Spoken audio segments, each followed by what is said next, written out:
Ya, bismillahirrahmanirrahim. Assalamualaikum warahmatullahi wabarakatuh. Gimana kabarnya adik-adik? Masih semangat ya?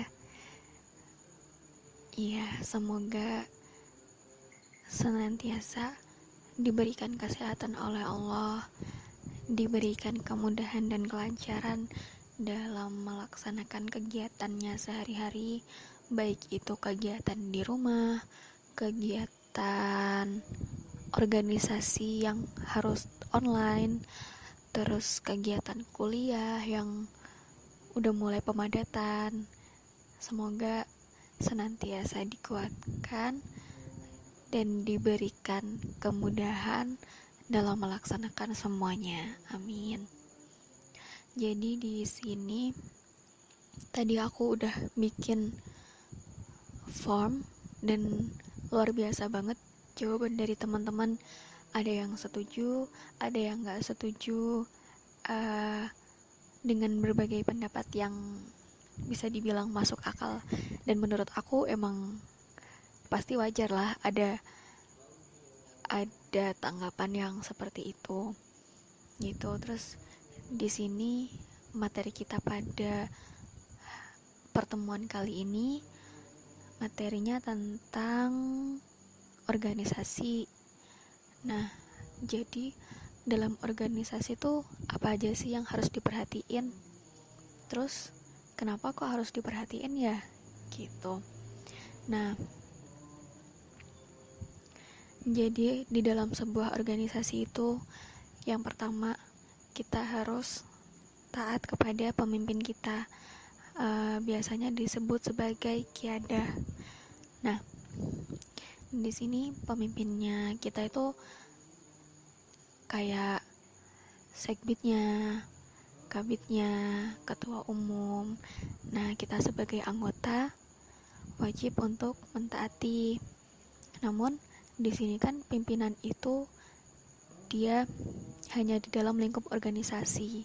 Jadi kita harus meneladani hal-hal baik yang beliau-beliau sampaikan ke kita, terus mentaati perintah-perintahnya itu dalam lingkup organisasi. Sedangkan kalau misalkan di luar organisasi itu ya kita nggak perlu buat mentaati dia gitu. Terus dalam organisasi itu juga ada beberapa hal yang itu harus dirahasiakan di dalam organisasi. Jadi kayak semisal nih di organisasi kita itu lagi ada masalah.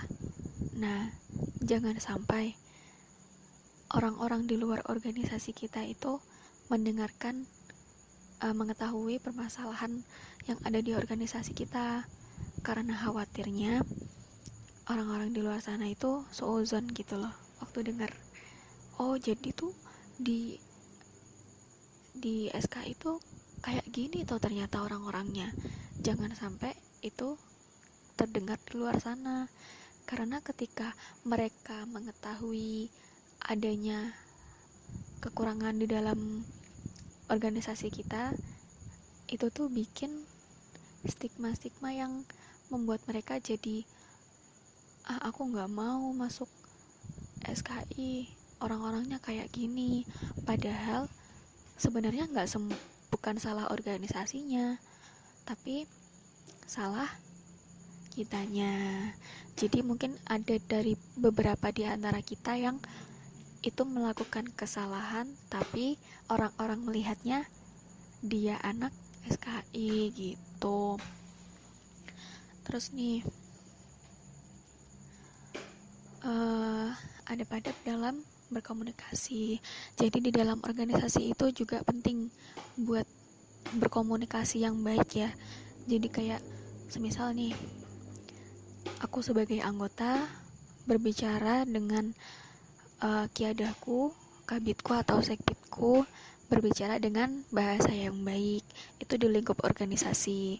Bisa sih, kadang kan ada ya kabit sekbid yang sukanya bercanda, friendly, itu disambut dengan baik, tapi tetap kita harus tetap memperhatikan sopan dan santun kita.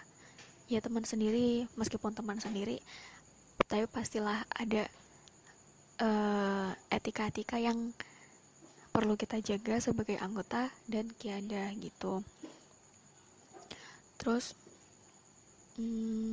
apa lagi ya? Oh ya, semisal sebagai anggota nih, jangan karena kita anggota terus kita nggak berani ngingetin kabit sekbid kita waktu kita salah. Jangan malah digibahin. Tapi misal nih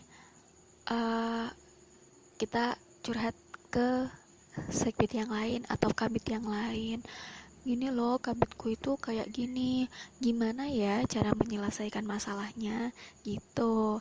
Jadi jangan malah digibahin jadi obrolan panjang yang itu justru mengumpulkan dosa kita gitu ya, semakin memperbanyak dosa kita gitu. Terus apa lagi yang mau aku bahas? Oh ya, tentang komunikasi Ikhwan dan Ahwat. Jadi khususnya di SKI ya, karena kan kita organisasi Islam, jadi pasti ada batasan yang mengharuskan kita untuk mampu membatasi diri. Misalkan nih di organisasi itu kan pasti ada cowok cewek, wajar lah ya. Nah, obrolan-obrolan yang misalkan itu bercanda yang terlalu berlebihan mungkin bisa dikurangin. Karena apa nih, misalkan ya si A ini seorang akhwat, dia berbicara di grup, terus ada Iwan yang ngajakin bercanda, akhwatnya ikutan nyambung bercanda, ujung-ujungnya pasti ada yang diam-diam baper gitu. Itu bisa terjadi. Terus chat lewat jam malam, biasanya kan kita malu ya mau chat di grup gitu, mau bahas tentang apa tapi malu mau chat di grup, akhirnya PC, chat pribadi.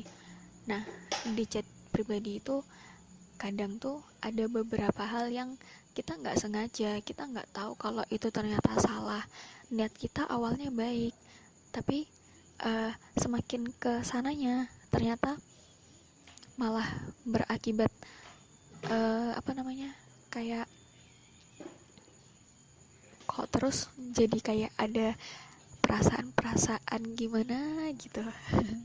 Bisa kan ya. Terus habis itu ada lagi nih, kalau di atas jam malam tuh mungkin lawan bicara kita sedang sibuk mengerjakan tugas.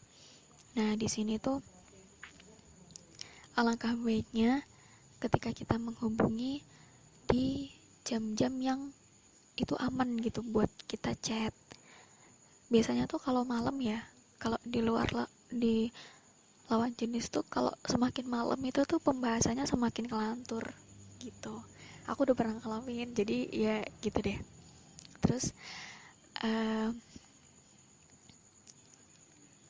mungkin waktu-waktu yang bisa aku saranin ya, kayak di pagi hari, jam-jam masih terang gitulah, biasanya itu buat diajak ngobrol gitu mungkin masih bisa.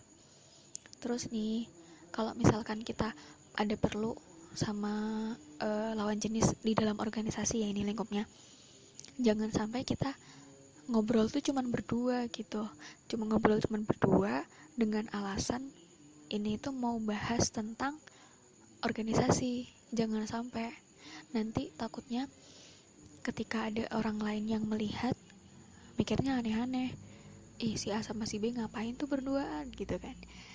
Jadi usahain nih bawa satu temen, entah itu dari ikhwannya atau dari awatnya gitu. Terus